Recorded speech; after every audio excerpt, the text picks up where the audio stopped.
निखिल रत्नबारकी आणि भक्ती रत्नबारकी ही खऱ्या आयुष्यातली जोडी आता रंगमंचावर सुद्धा आपल्या समोर येते. निखिल, बेगम मेमरी आठवण गुलाम नाटकाचं नाव जितकं वेगळं आहे तितकंच तुम्ही दोघं काहीतरी कमाल धमाल करणार आहात याची गॅरंटी आहे. हे नाटक आणि तुम्ही दोघं एकत्र या रंगमंचावर, हा योग कसा जुळला?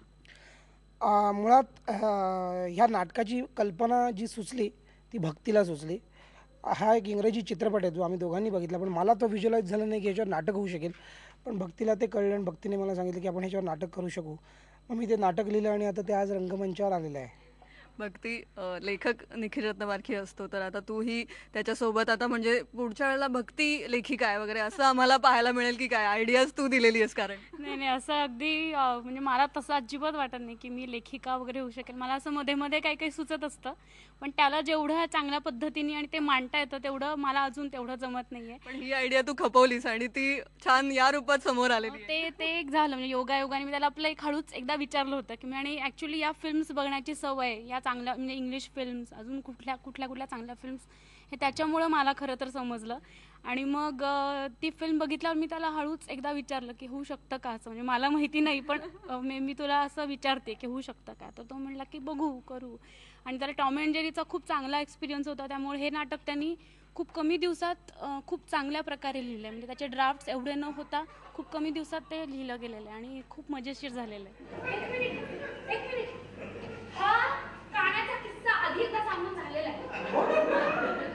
अगं प्रत्येक पार्टीत हा काढा असे काहीतरी किस्से करतो ना. तुला सांगतो इतकी म्हणजे काल तर इतकी मजा चालली होती ना पार्टीत. असं नाच वास दारू धमाल. अरे पण तुला तर बोर झाली होती पार्टी. तुला पार्टी बोर झाली होती.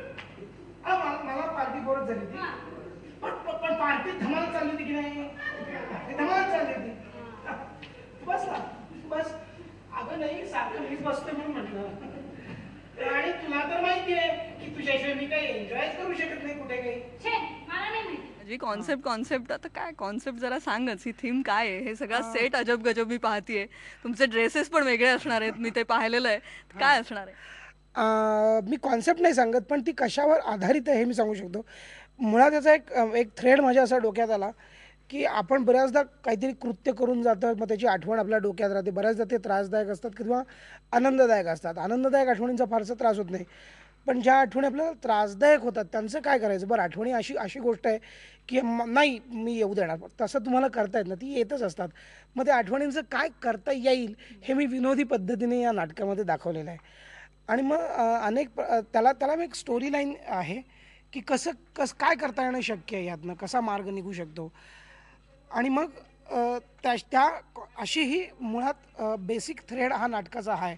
त्यातनं ती एक स्टोरी गुंफत आम्ही एक ते नाटक पूर्ण त्याचं तयार केलेलं आहे. बेगम मेमरी आठवण गुलाम, आता मेमरी आणि आठवण यातला फरक आता काय? म्हणजे नाही, फरक काहीच नाही. आठवण आणि मेमरी हे दोन समानार्थी शब्द आहेत. तर त्या संदर्भातच ही कॉन्सेप्ट आणि त्या संदर्भातच हे नाटक आहे. पण आता ही बेगम आहे आणि हा गुलाम आहे का काय आहे आता?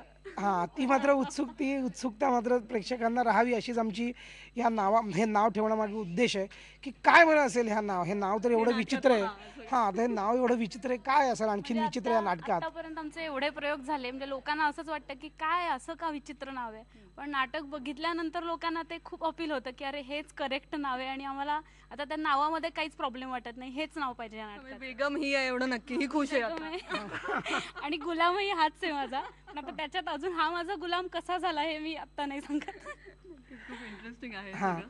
एक वेशभूषा किंवा एक सगळ्या वेगळ्या रूपात समोर येत आहेत असं एक आहे, तर त्याविषयी कोणी मेहनत घेतली आणि कशा पद्धतीने हे लुक डिझाईन झालेले आहेत? हां, आता ह्या नाटकातला महत्त्वाचा भाग आहे म्हणजे सेट.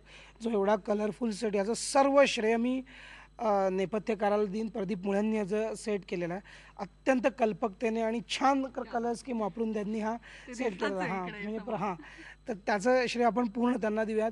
दुसऱ्या महत्त्वाचा नाटकाचा महत्त्वाचा भाग आहे तो म्हणजे म्युझिक. गंधार संगोरामने म्युझिक अत्यंत सुंदर म्युझिक केलेलं आहे. तो एक आणखीन महत्त्वाचा भाग आहे नाटकाचा. वेशभूषा पौर्णिमा ओकने वेशभूषा केली, ती अत्यंत समर्पक केलेली आहे. असं सगळ्या गोष्टींना जुळून आलेल्या आहेत नाटकाच्या. आणि सगळ्यात म्हणजे अगदी महत्त्वाचा भाग जो आहे या नाटकाचा ती म्हणजे नाटकाची टीम इन्क्लुडिंग प्रोड्युसर. म्हणजे प्रोड्युसर हा नाटकाचाच भाग आहे, आमच्या नाटकातलं एक पात्र आहे असंच आम्ही ते कन्सिडर करतो आहे. कारण ते आमच्यासारखेच आमच्याशी बोलतात, आमच्यासारखेच आमच्यात होऊन राहतात. आणि आमची जी टीम जी झालेली आहे ना ती अफलातूनच म्हणायला लागेल. म्हणजे या नाटकाचं नाव जर बेगम मेमरी आठवण गुलाम नसतं तर या नाटकाचं नाव असतं अफलातून. कारण एवढी छान टीम आमची सगळ्यांची झालेली आहे. नक्कीच निखिल, जेव्हा तुझं नाटक असतं तेव्हा काहीतरी आता नवीन येणार आहे ही नेहमी उत्सुकता असते समोर. एकतर लेखन, दिग्दर्शन आणि अभिनय सगळंच तुझं असतं, एक पॅकेज असतं आमच्या समोर. टॉम अँड जेरी असंच होतं. तर नेहमी एक वेगळेपण तू समोर आणतोस. कुठे हा प्रभाव काय आहे? नक्कीच तुझं प्रायोगिक रंगभूमीवरचंही काम पाहिलेलं आहे. कुठेतरी एक वेस्टर्न थोडा प्रभाव असू शकेल, किंवा तू काय सांगतोस याबद्दल? हो, मी वेस्टर्न प्रभाव म्हणण्यापेक्षा काय आहे, अनेक चित्रपट अनेक वर्ष म्हणजे ॲव्हरेज मी एक चित्रपट रोज बघतो असं आपण धरून चालूया. तर त्याचं एक कसं क्राफ्टिंग करतात, कसं त्याचं स्क्रीन प्ले तयार करतात, कसे डायलॉग्स फॉर्म होतात, हे म्हणजे ते बघून ते ऐकून ते शिकून ते हळूहळू यायला लागलं. सुरुवातीचं माझं स्क्रिप्ट जर तुम्ही बघितलं असतं तर तुम्ही इथे आलाच नसतात माझी मुलाखत घ्यायला, कारण अत्यंत घाणेरडं लिहिलं होतं मी. पण नंतर मग त्याच्यात सुधारणा, टॉम अँड जेरीचं स्क्रिप्ट सुरुवातीचं अगदी ते अत्यंत वाईट होतं. पण मग मला त्यातनं मला कळलं की कसं स्क्रिप्ट असायला नाही पाहिजे. मग त्यातनं कसं असायला पाहिजे आपोआप कळत गेलं. ह्या स्क्रिप्टच्या बाबतीत मला कमी त्रास झाला, कारण तोपर्यंत मला क्राफ्टिंग कसं करायचं हे माहीत झालं होतं. आणि निश्चितच इंग्रजी चित्रपट किंवा इंग्रजी म्हणा किंवा कुठल्याही भाषेतले चित्रपट बघण्याची सवय हा ह्यातला एक खूप महत्त्वपूर्ण भाग आहे, ज्याच्यामुळे मला क्राफ्टिंग काय, लेखनाचं क्राफ्टिंग कसं करतात हे समजलं.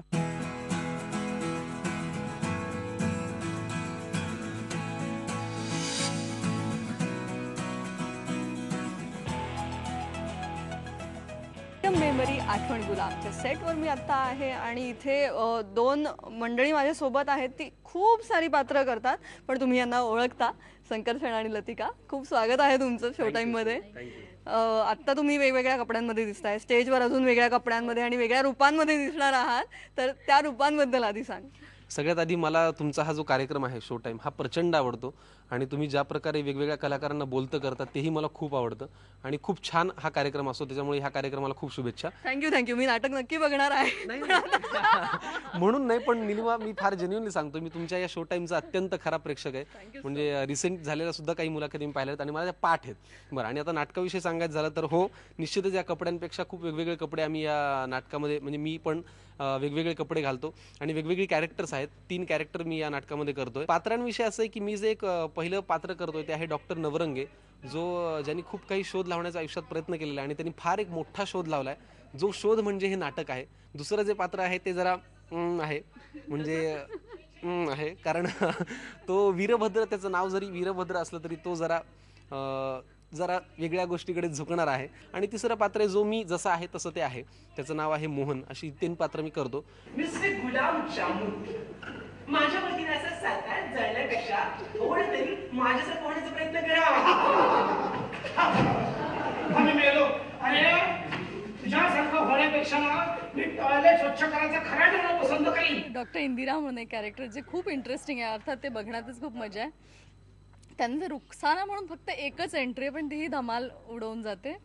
आणि शालिनी जी लॉयर आहे आणि खूप, म्हणजे या 2 पात्रांपासून खूप वेगळे आहे. आणि यातलं जे मुख्य पात्र आहे, स्त्री पात्र मेघा, तिचं मन, सो ती एक गंमतच आहे. म्हणजे तो सीन पण पूर्ण धमाल आहे. तर अशी वेगवेगळी जी 4 पात्र मी याच्यात साकार करते आणि खूप मजा येते. बेसिकली निखिलबरोबर को आर्टिस्ट म्हणून मी यापूर्वी काम केलं होतं बुद्धिबळ आणि झब्बूमध्ये.